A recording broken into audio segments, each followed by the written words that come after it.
Hello, everybody. It's been a while. Good to see you. Tonight, we're going to talk about how to recover in relationships. This would be good in general. I'm actually kind of excited about this. I use this all the time.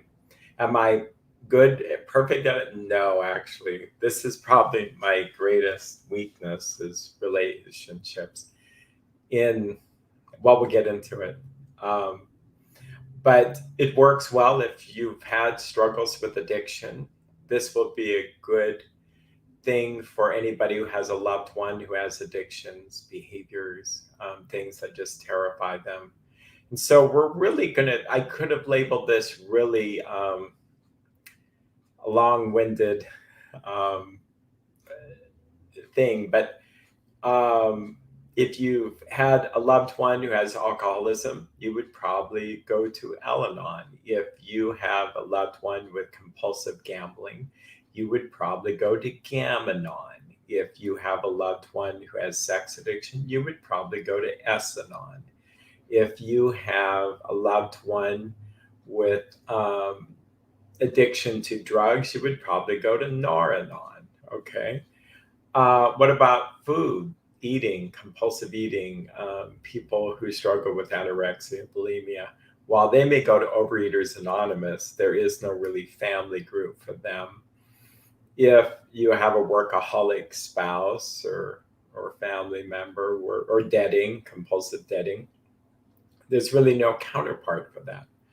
But the AA book seems to have the answers for a lot of things and in terms of relationship. So, I love doing this. If you like this, give us comments and feedback how we can improve. Feel free to click to subscribe and click notifications. Some of you do that. Our website is ericbolin.com or .net. But let's talk about the problem. Okay, so the problem, and it's going to be broad, but once you see it, you'll start to go, oh, this makes sense. The problem here is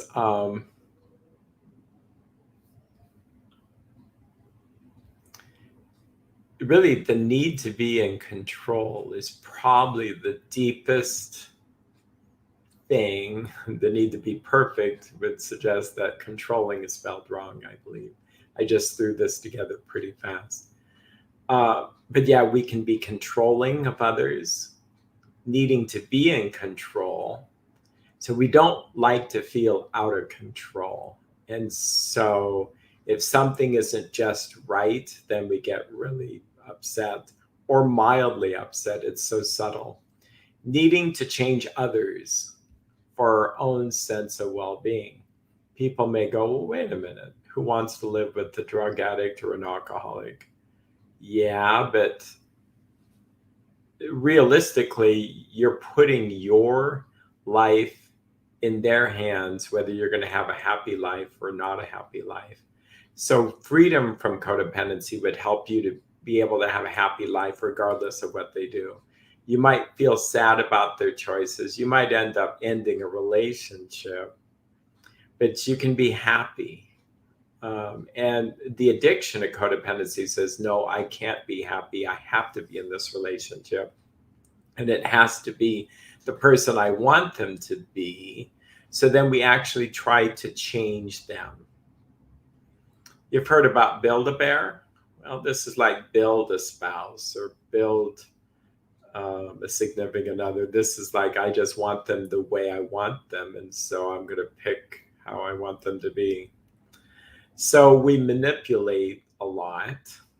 The word manipulate comes from manus. Manus in Latin has to do with handle, handling something. And letting go, and we're going to talk a lot about this, is letting go of control is the opposite. Okay. So to manipulate is kind of to make things manageable, and this is how I want it to be.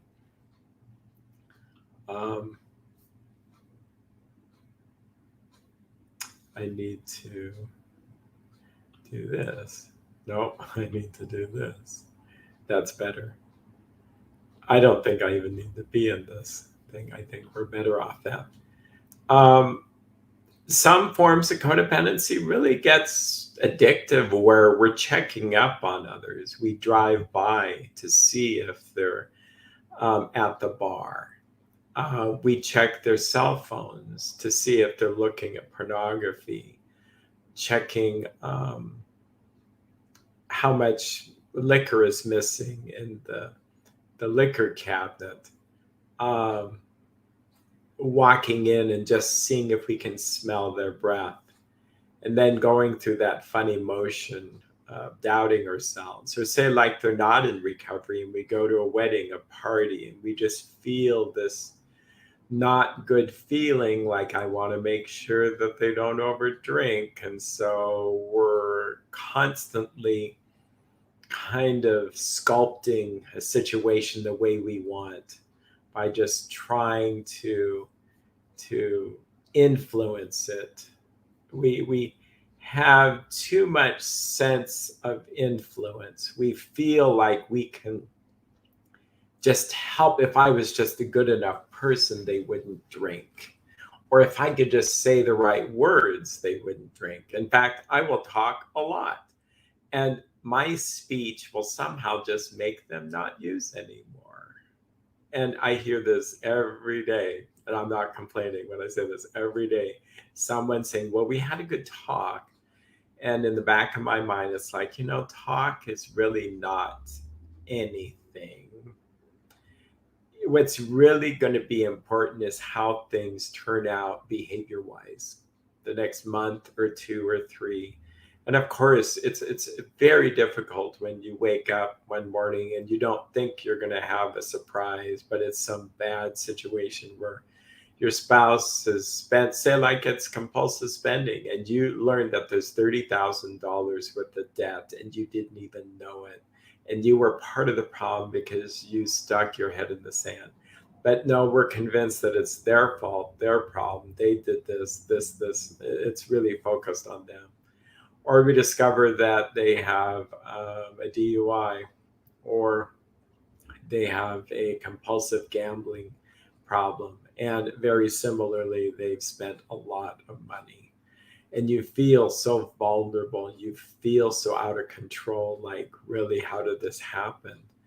And I've seen people have hundreds and thousands of dollars worth of debt that you think, how will you put this back?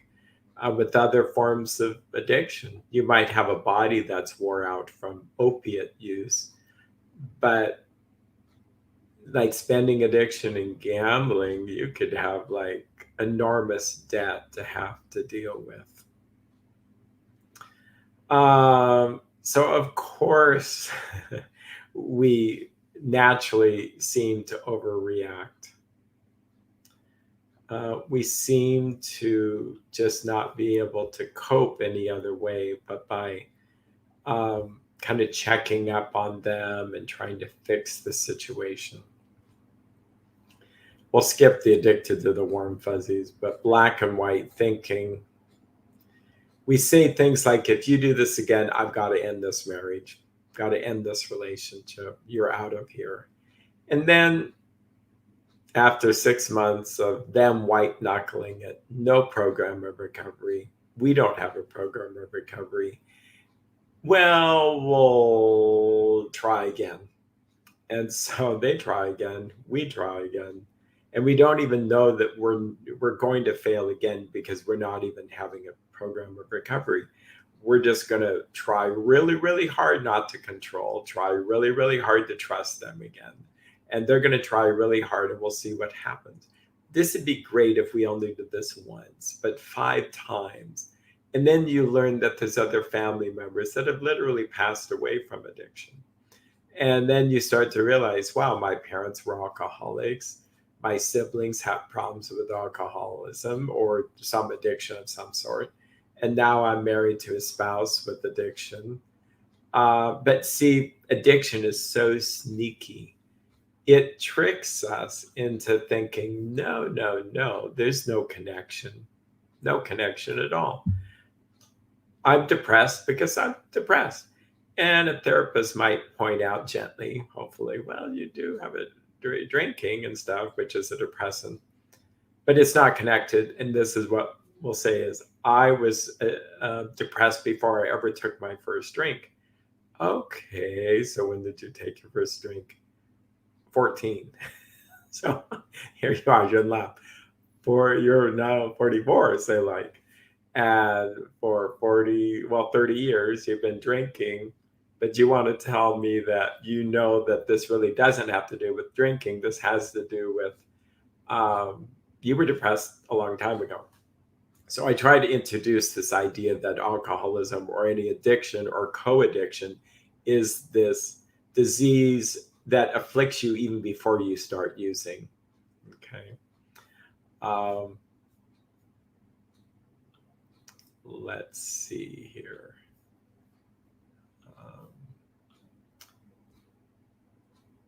We overreact in relationships. We're reacting.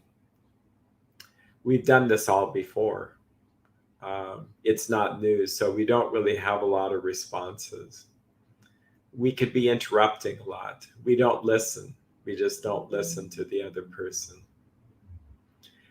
Character defects, we could be prideful, arrogant. We know it all.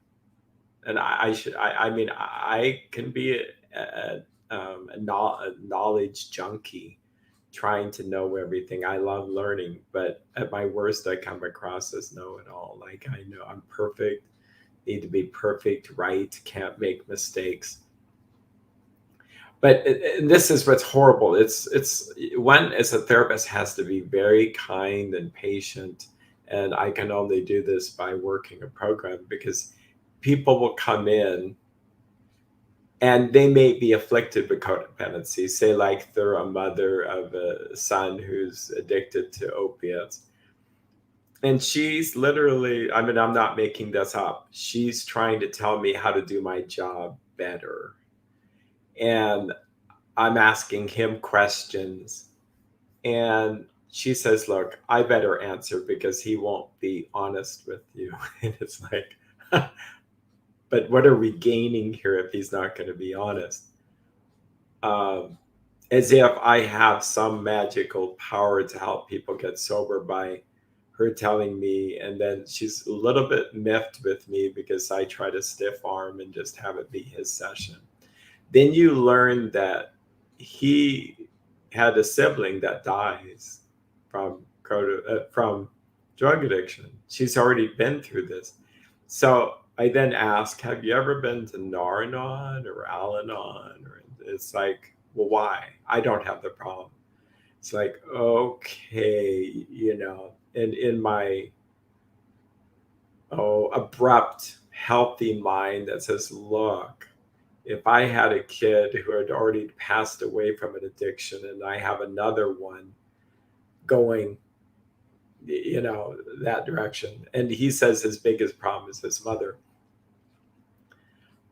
By the way, his biggest problem is codependency and addiction. It's not the people, it's the addiction. And you would think there'd be humility for the parent to go, and maybe there's something I don't know. And when we talk about solution, that is the solution, is I don't know everything. In fact, I know very little. In fact, in the AA book, there is a nice phrase that says, we realize we know only a little. And for many years, I heard that phrase. And what I got from that phrase was, we know only a little. And then here I am sitting in a meeting, and then I had this epiphany, this revelation that said, we realize we know only a little. And that for me helped me a lot to realize, if I can realize I know only a little, I'll be then living in a better place, because I'll be humble and open to learning. and so I can use that for anything. For the pandemic, we realize we know only a little. Not trying to be negative or mean, but I don't think some people really realize that they knew only a little.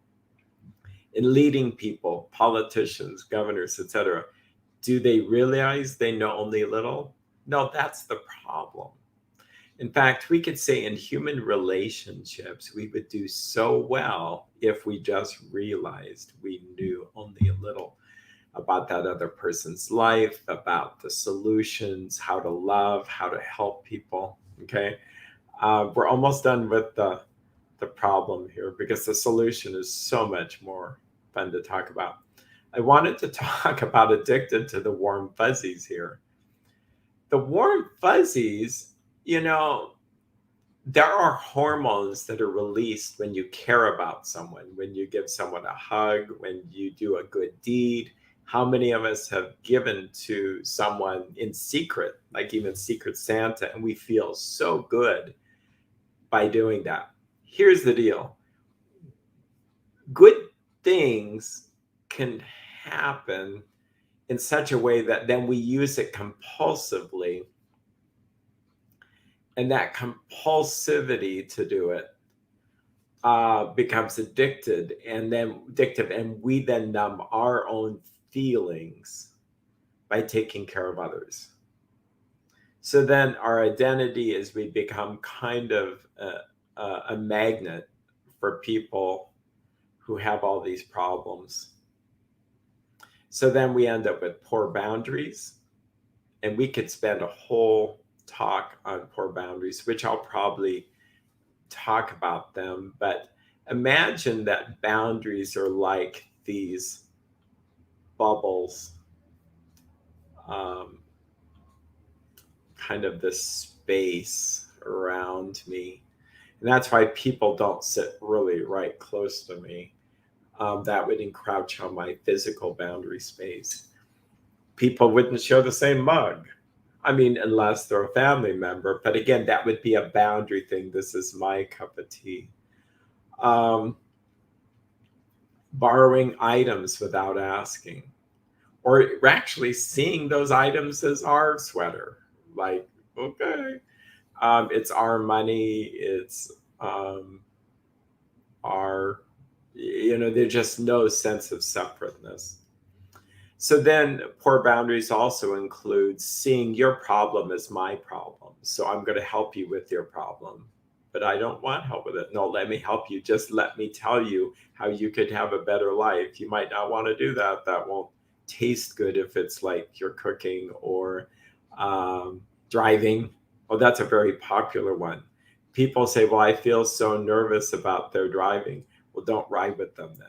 Set limits, but to try to control them by giving them advice on how to drive, it makes, I think, more dangerous.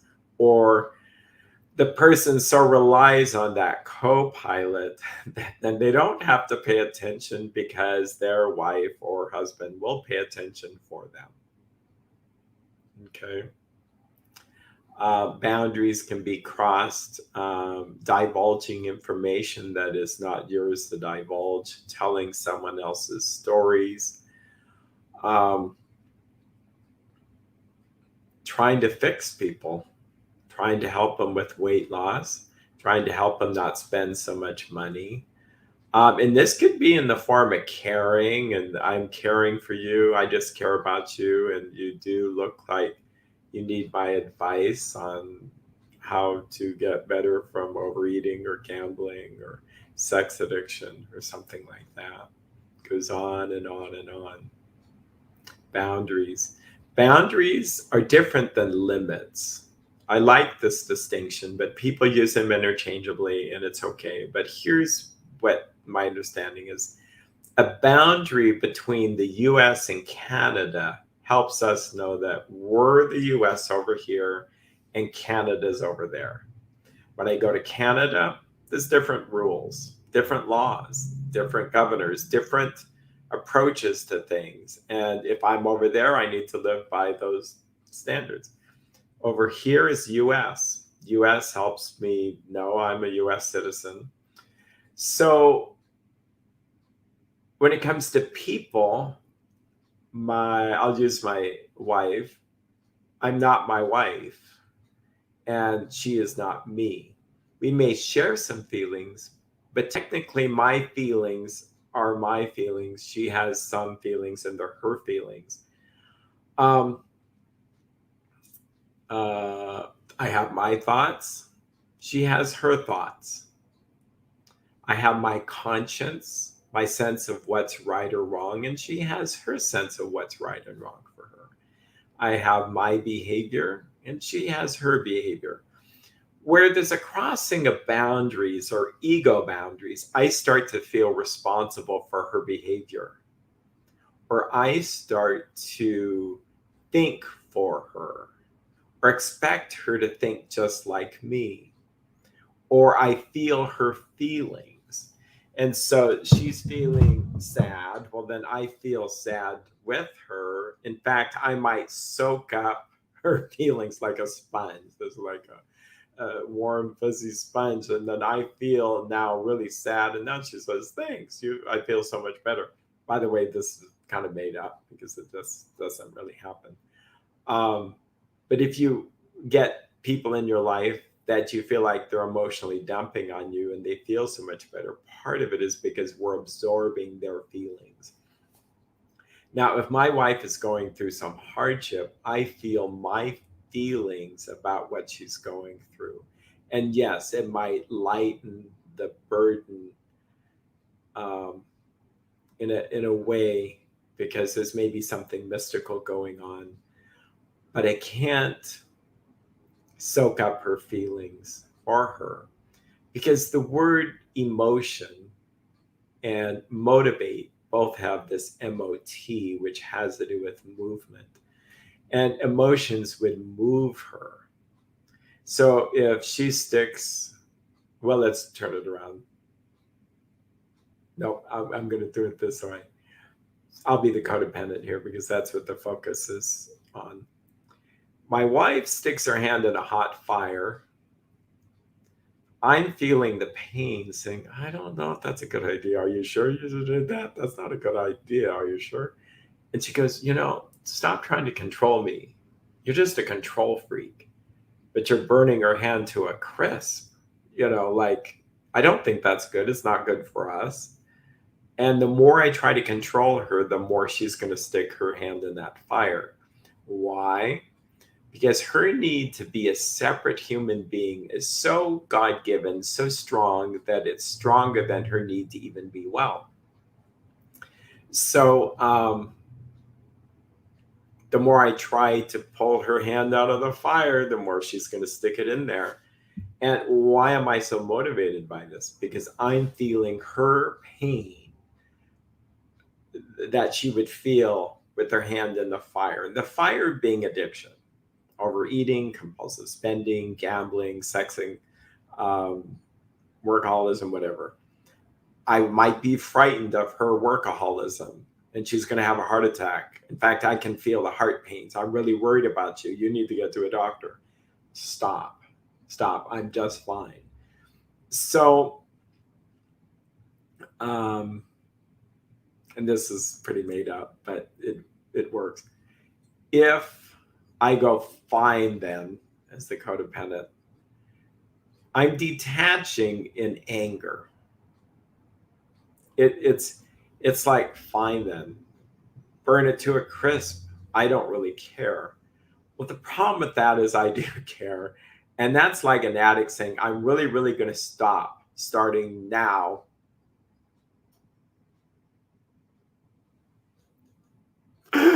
I can't hold my breath. I'm going to go eat that donut, or I'm going to go look at porn, or I'm going to go spend, or I can't do that. And that's no program of recovery. So for the codependent, it's like, okay, fine, then I'm not going to control you.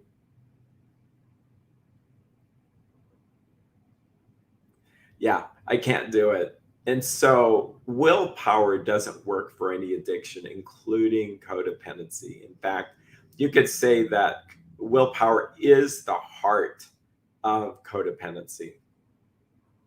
Okay. Um, My brain just went off into this tangent, which I'll share later because it's quite humorous. About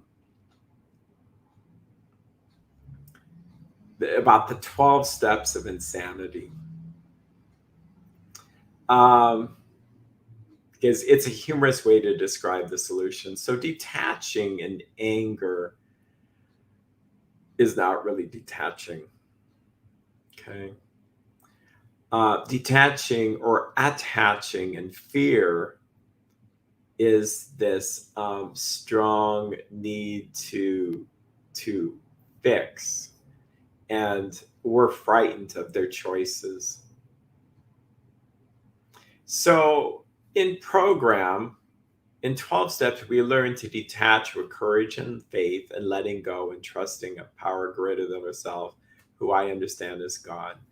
Detaching in anger, we learn to detach with love, which works really, really, really well.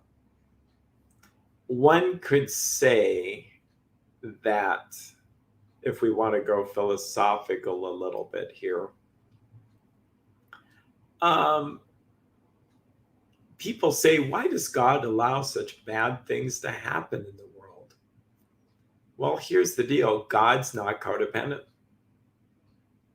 He's not going to pull our hands out of the fire and manipulate us to do the right thing. He lets us put our hands in fire, which we could call sin or any addiction. And he loves us. He shows us a way. He detaches with love. I don't even know if that's proper to say because he's God and it's beyond that. But in a sense, he's there. He suffers a bit with us, but he's not going to soak up our pain from what our choices bring, because then we'd have no motivation to change. Okay? So we need the pain and suffering to change us. And if we're honest with ourselves, we're going to find that we probably have grown so much more as a result of us really feeling our hands in the fire versus someone trying to lecture us out of the hand in the fire. Detach could stand for don't even think about changing her or him. Yeah, don't even think about it. And people go, well, can't I think about it a little bit? Here's the deal is that why would I want to change them? Why would I want to change my spouse or my children? Most likely it would be because I'm selfish. I want them to be healthy. I want them to live life the way I would want them to live life. And so say like they choose some addiction, and again, this is kind of made up, but what if they choose some addiction and people go, well, you don't want them to be a drug addict. Well, if I have my preference, no, but how do I know what's right or wrong for them? And people go, that's crazy. It's like, well, let's just move it a few steps. Say like I want one of my children to be a doctor, a surgeon. I want them to be a counselor. Or I want them to move to Illinois with me. Well, wait a minute. They have their own life to live. I know, but see, it doesn't take too many steps to where it's really a selfish thing that I want them to be who I want them to be. Recovery is letting go of control, saying there is a God, and this God has a purpose or a plan or a pathway for everybody in the face of the earth, universe. And how do I know that my plan is better than God's plan? God's plan is zillions times better than my plan, especially for my own life. So how do we recover from addiction is by surrendering control and admitting powerlessness, step one, over our addiction. And in this case, controlling others, fault finding, criticizing, mood swings, all that comes with the drama of fixing someone. Having a plan is acting out, wanting them to be the way I want them to be. So let's fine tune this a little bit. Well, let's get through this here. I'm jumping ahead. Two is admitting that there's a power greater than myself that will restore me to sanity. So God alone can relieve me of this bondage of self, of this need to be kind of an Ericzilla, to stomp through life wanting what Eric wants. Because the AA book talks about we can't get rid of self without his aid.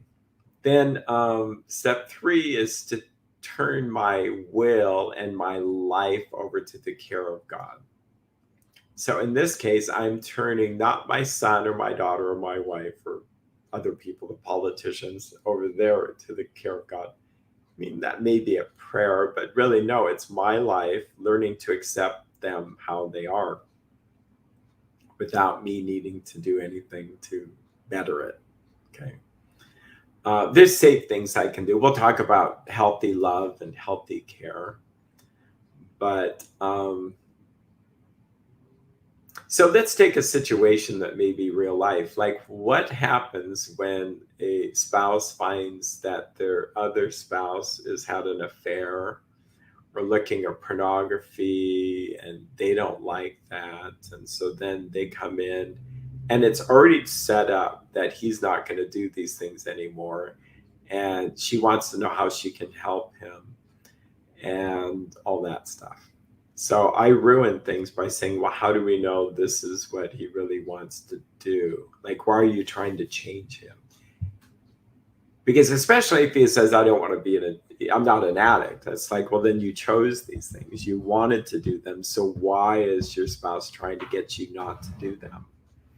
And she may go, well, wait a minute, this doesn't sound right. Well, he wanted to do these things. It's the same thing if he wants to spend all the money, spend $30,000 behind your back, or wants to drink.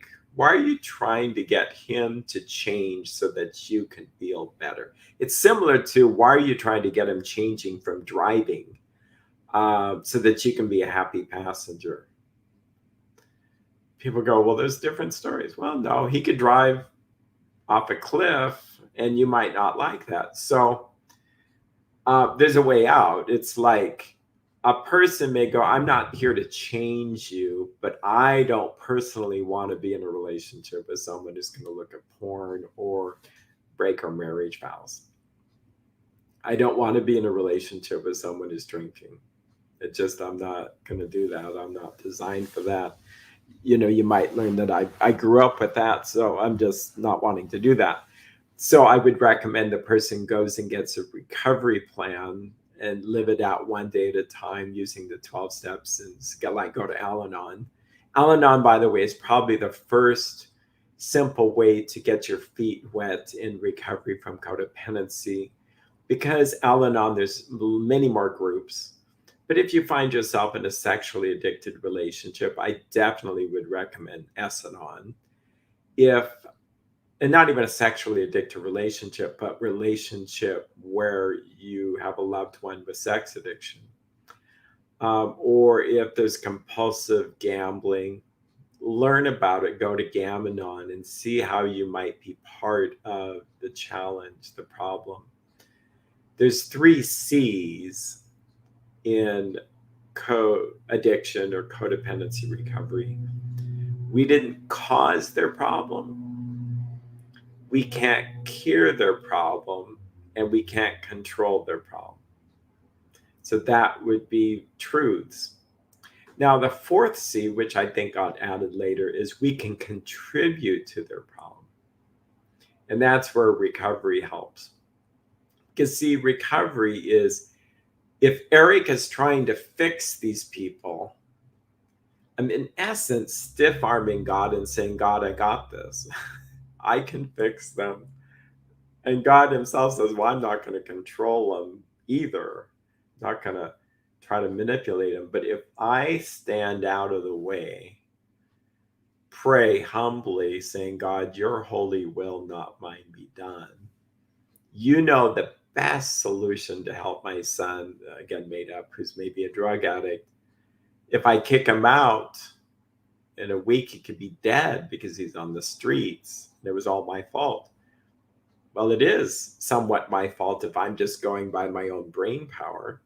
Or I could keep him in my home, say like as a 33-year-old, because I don't want him to die. And yet he dies now under my care, and now I've enabled him. So I'm damned if I do, damned if I don't.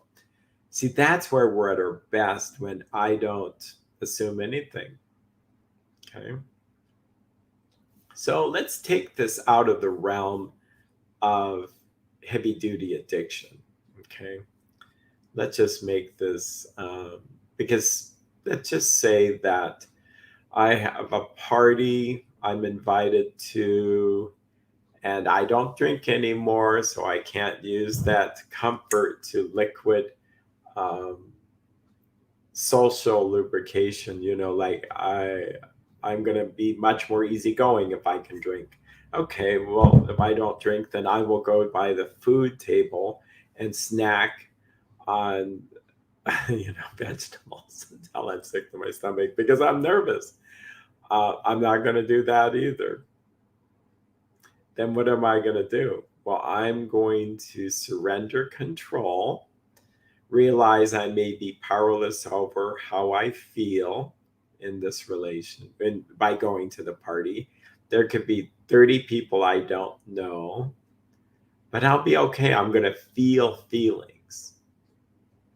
I'm going to believe that there's a power greater than myself that will restore me to sanity,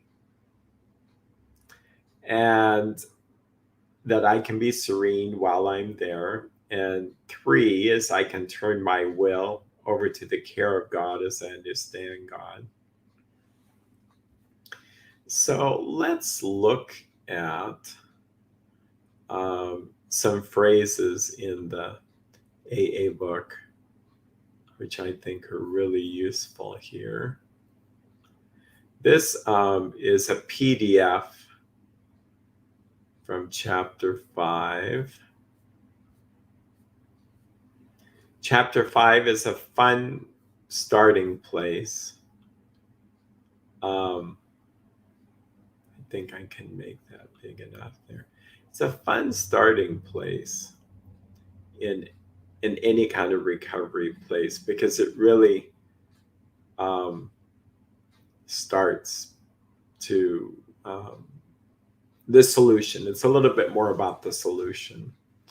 And in some ways, it's kind of a heart of this program. And I'm going to purposefully change the words for relationship. That was kind of the purpose. Before I do that, let's you've heard of the Serenity Prayer, but I'm going to change the words for relationships. God, grant me the serenity to accept the people I cannot change, the courage to change the person I can, and the wisdom to know that it's me. Okay. So this is page 58. I tell people to read 58 to 88 with a pen or a pencil. Rarely have we seen a person fail who has thoroughly followed our path. Those who do not recover are people who cannot or will not completely give themselves to the simple program. Usually men and women who are constitutionally incapable of being honest with themselves. They are such unfortunates. They are not at fault. They seem to have been born that way. They are naturally incapable of grasping and developing a manner of living which demands rigorous honesty. Their chances are less than average. There are those, too, who suffer from grave emotional and mental disorders, but many of them do recover if they have the capacity to be honest. Our stories disclose in a general way what we used to be like, what happened, and what we are like now. If you have decided you want what we have and are willing to go to any length to get it, then you're ready to take certain steps. At some of these, we balked. We thought we could find an easier, softer way, but we could not. With all the earnestness at our command, we beg of you to be fearless and thorough from the very start. Some of us tried to hold on to our own ideas, and the result was nil until we let go absolutely. Remember that we deal with pride, controlling others, checking up on others, giving advice to others unwantedly, crossing boundaries, fixing, needing to be in control, black and white thinking. These things are cunning, baffling, and powerful. Without help, it is too much for us. But there is one who has all power. That one is God. May you find him now. Half measures availed us nothing. We stood at the turning point. We asked his protection and care with complete abandon. Here are the steps we took, which are suggested as a program of recovery. 1, we admitted we were powerless over people and the things they did. Powerless over our emotions, powerless over our resentment, powerless over our fears, powerless over trying to fix and control and persuade others, that our lives had become unmanageable as a result. 2, we came to believe that a power greater than ourselves could restore us to sanity. 3, we made a decision to turn our will and our lives over to the care of God as we understood him. 4, we made a searching and fearless moral inventory of ourselves. 5, we admitted to God, to ourselves, and to another human being the exact nature of our wrongs. 6, we're entirely ready to have God remove all these defects of character. 7, humbly ask him to remove our shortcomings.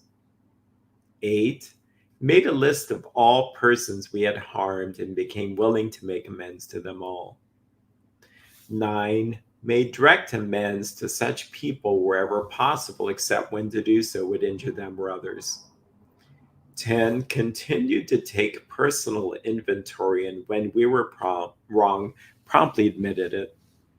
11, sought through prayer and meditation to improve our conscious contact with God as we understood him, praying only for knowledge of his will for us and others, and the power to carry that out.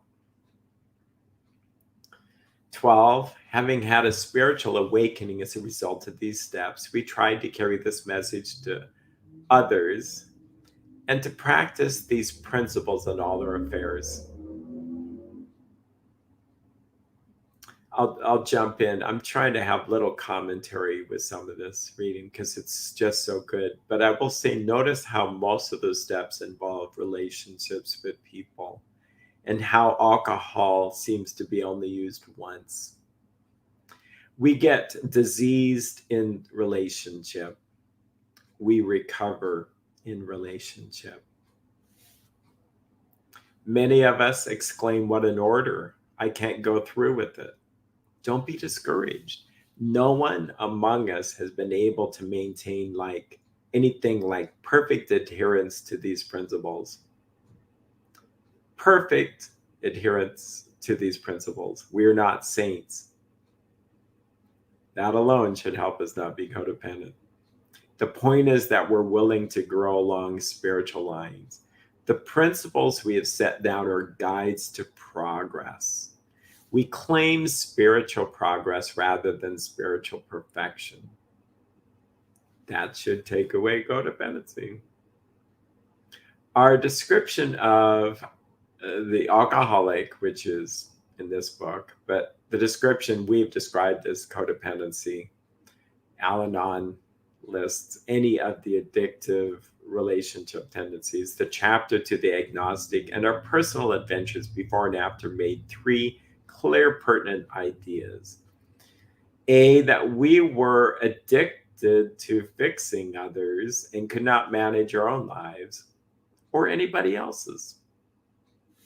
B, probably no human power, including my own, could relieve our addiction to fix.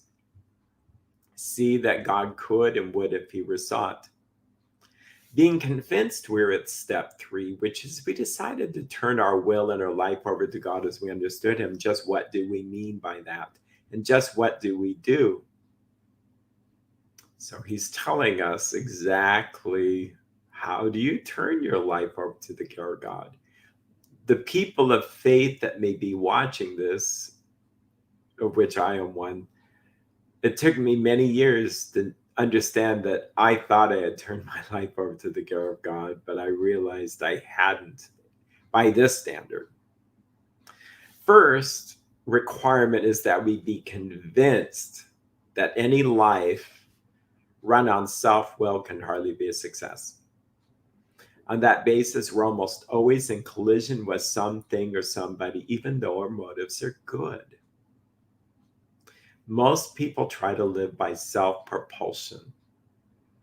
Each person is like an actor or a director who wants to run the whole show, is forever trying to arrange the lights, the ballet, the scenery, and the rest of the players in his own way. If his arrangements would only stay put, if people would only do as he wished, if only people would do as he wished, the show would be great. That's codependency, by the way, in a nutshell. Everybody, including himself, would be pleased. Life would be wonderful. In trying to make these arrangements, our actor or codependent director may sometimes be quite virtuous. He or she may be kind, considerate, patient, generous, even modest and self-sacrificing. On the other hand, he or she may be mean, egotistical, selfish, and dishonest. But as with most humans, they are more likely to have varied traits. So there you have it. That's another description. And realize this was written for alcoholics, but guess what? This fits codependence. We are kind people, considerate. We consider other people's feelings. We're patient. 2 or 3 DUIs. We'll give them even more money, even modest. Like we try to keep other people from knowing about all this. We don't want to rub their nose in it. Self-sacrificing. Like we're sacrificing what feels to be our life to help them. On the other hand, we can also, after we've had enough of it, to be mean ourselves. Mean and nasty, I heard a person share. They said, I was a kind, compassionate person. I can really relate to this until I lived with an alcoholic. And now I'm mean and nasty. Egotistical. Now, egotistical means this inflated sense of self that I can fix things without God. Ego stands for edging God out. EGO. Selfish. Now, selfish looks like I want the jelly beans all to myself, but no, selfish is this inflated sense of self that I want them to stop drinking. I want them to stop using porn in my house. I want them to stop spending my money. I want them to stop eating so that I don't need to worry about their health, so that then when they're stuck in a wheelchair because their leg got cut off because they're diabetic, you see where it goes.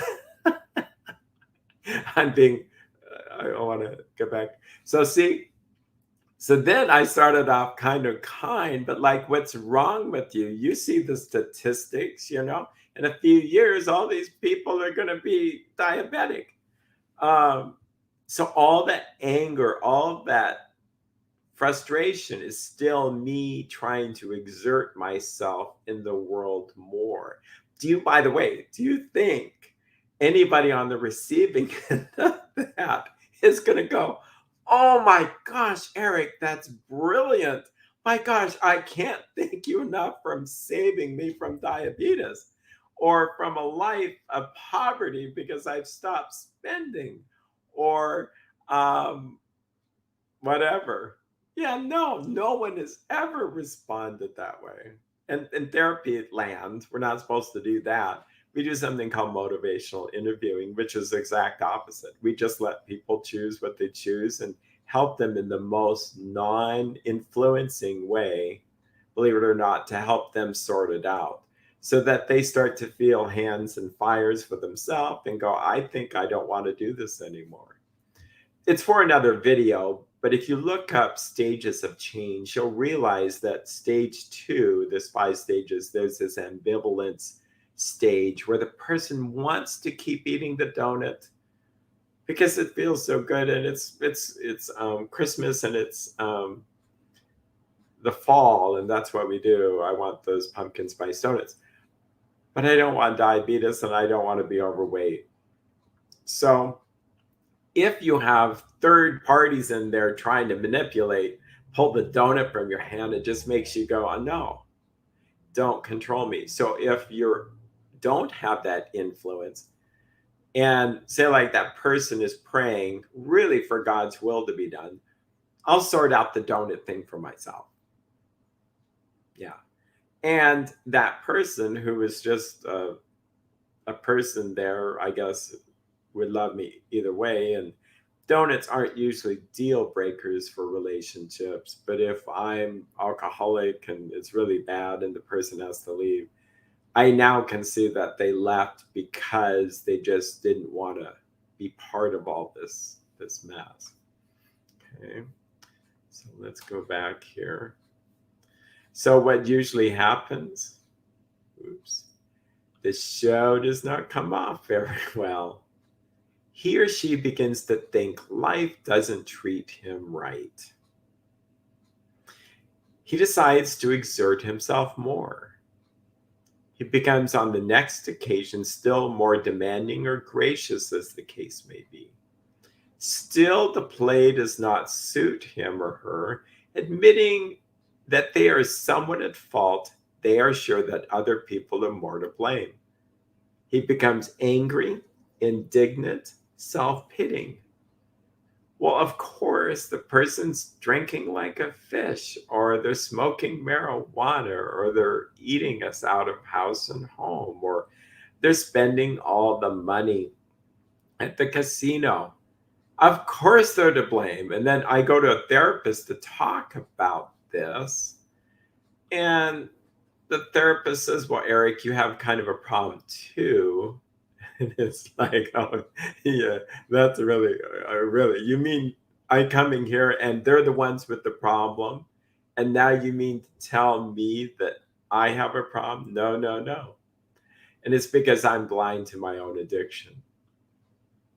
Yeah, that's because I really deep down think I can control them. I can just exert myself and really rip that donut from their hand, block them from drinking, all that stuff. And we have history to prove that, prohibition doesn't stop people from drinking. People could mandate that we can only have meat once a week. It'll make people eat more meat. Say like if we're really concerned about people's health, etc. So control does not work. And that's probably why God in his wisdom does not control us. Yeah.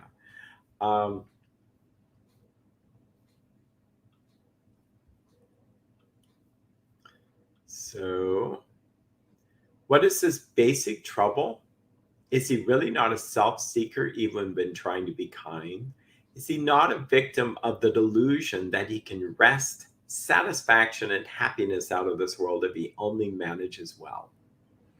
Is it not evident to all the rest of the players that these are the things they want, and do not their actions make each of them wish to retaliate, snatching all they can get out of the show?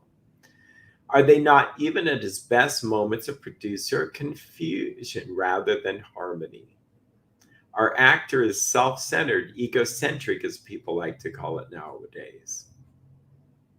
Now, it's a lot easier to see this in addicts. Like if a codependent reads this, they go, yep, my spouse is self-centered, egocentric. Yep, this whole thing is the addict in my life.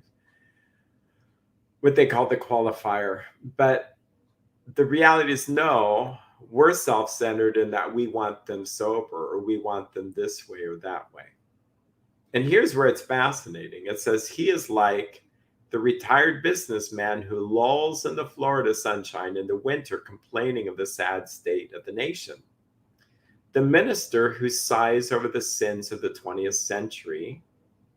The politicians and reformers who are sure all would be utopia if only the rest of the world would only behave. The outlaw safecracker who thinks society has wronged him. And the alcoholic, or the person who has addiction, who has lost all and is locked up. Whatever our protestations are, not most of us concerned with ourselves, our resentments, or our self-pity. See, this describes codependency to a T. It's hard for me to really see this as alcoholism so much as codependency. This leads me to believe this idea that maybe under every addict is a codependent. And codependent, it's an unfortunate term because it sounds like we're dependent. Nope, we're often very independent people. We can't ask for help. There is a sense we're dependent on their problems to avoid our own. Selfishness, self-centeredness, that we think is the root of our troubles. So if we step back from the addiction world and just ask, what is our basic problem? Say, like, if we look at this from, for those people of faith, Christians, say, well, what is our basic problem on earth? It's selfishness, self-centeredness. Each of us really wants what we want. We want to run our own life the way we want to run our life. It says that we think is the root of our troubles, driven by 100 forms of fear, self-delusion, self-seeking, and self-pity. We step on the toes of our fellows and they retaliate. Sometimes they hurt us seemingly without provocation, but invariably we invariably find that at some time in the past we had made decisions based on self, which later placed us in a position to be hurt. So again, how many codependents are driven by 100 forms of fear? Like, we are so afraid of what's going to happen to us legally, financially, sexually, relationship, because of the loved ones in our lives that we'd like to control and get them to stop. Self-delusion. Self-delusion could be just as much as this arrogance that I have the power to actually fix them, as well as I'm such a bad person, I can't stand up for myself, and so I enable. Self-seeking is wanting anything for them. Self-pity is really like we at our worst, we kind of feel self-pity for ourselves, which places us in a position of being victimized. So it's funny, we step on the toes of our addicts or people around us and they retaliate. Sometimes they hurt us seemingly without provocation, meaning my drug addicted son or wife who steals from me, you're now saying I provoked them into it.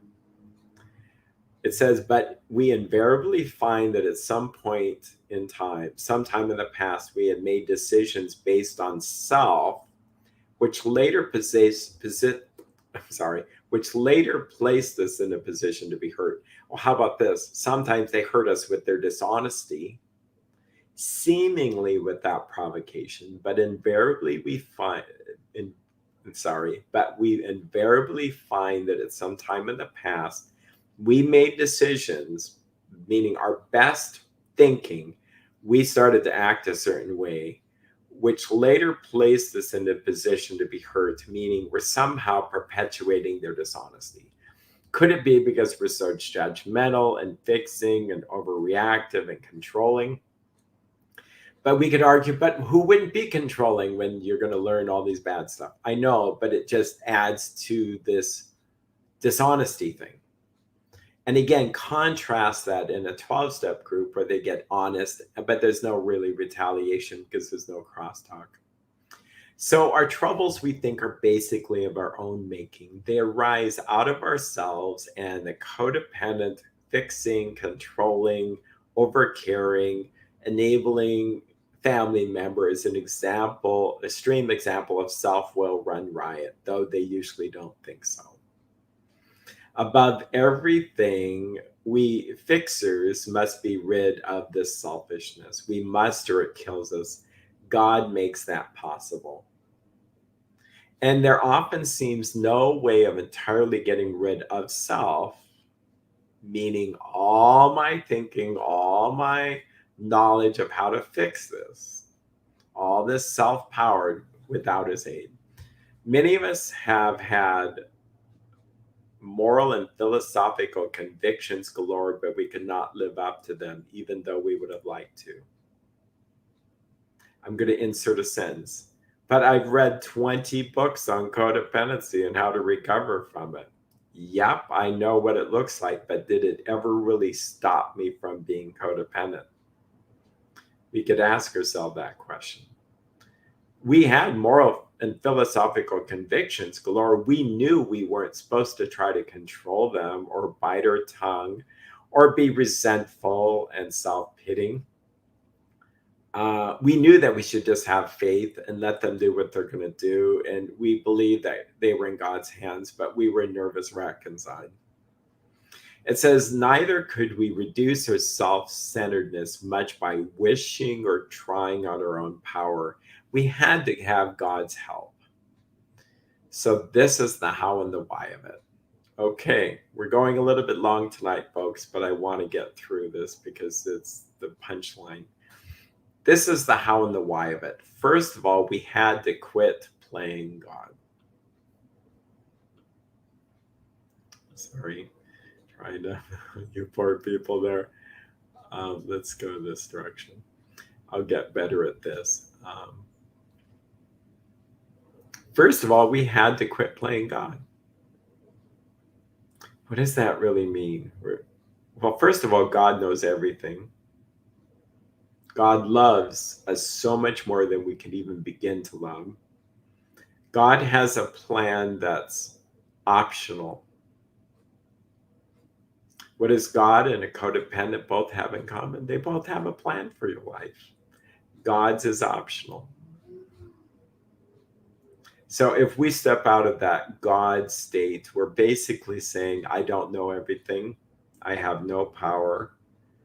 I don't know what's right or wrong for the next person. Yes, I may have values and morals and things that are truths, but I'm talking about specific details of what a person should do. It didn't work. Next, we decided that hereafter in this drama of life, God was going to be our director.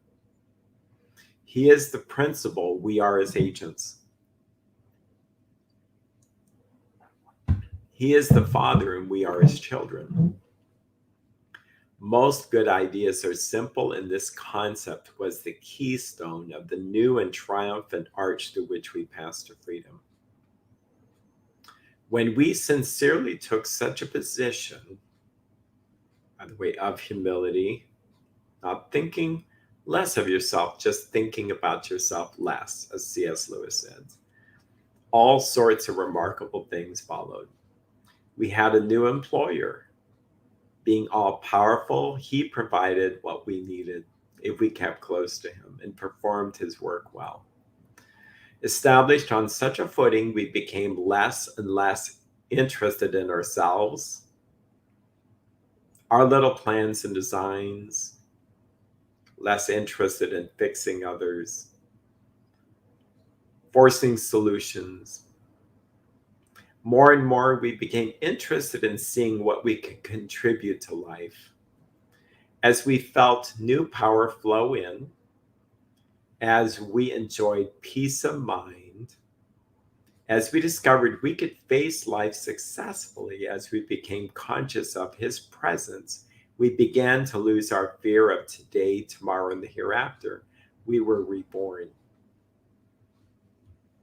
Just a few words I'll insert here is that how do we get this new power?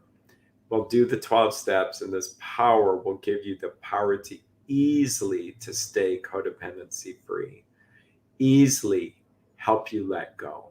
That's why this spiritual experience is so important, and keeping clean with the rest of the steps. We then trust that God knows everything. So I'm going to turn this over to him and let him work in my family members' lives. Let him work in my marriage or my relationships' life. How do I know that maybe a person in my life, a family member, has to go on a journey that's 10 years of what I would consider a rough life on the streets or financially broke, but that's what it takes till they finally recover. If I try to meddle in it with my hands, grubby little paws, it's prolonging the process. It's stiff-arming God, the Holy Spirit, out. So we want God's grace to come in and begin to work. Because really, when I'm codependent, it's basically I know better than God. And when I'm in recovery or healing from, we'll say, selfishness, I don't know much. And God will use me, but I have so small a part in it compared to how much he works. Now we're at step 3. Many of us said to our Maker as we understood him, God, I offer myself to thee to build with me and to do with me as thou wilt. Relieve me of the bondage of self, that I may better do thy will. Take away my difficulties, that victory over them may bear witness to those I would help of thy power, thy love, and thy way of life. May I do thy will always. We thought well before taking the step, making sure we were ready, that we could at last abandon ourselves utterly to him. To abandon ourselves, abandon anybody, it means leave them out in the desert, let go of them, say goodbye. And that's what it means to really abandon yourself to God. Okay. So I'd like to end with that prayer. And I think that the other side note was called the 12 Steps of Insanity. I will put a link in the description, and I might do another video on it, but it's the exact opposite. It's the problem, and obviously not, but it helps you identify, do I do those things? Anyway, you take care, stay safe, and in recovery in that world out there.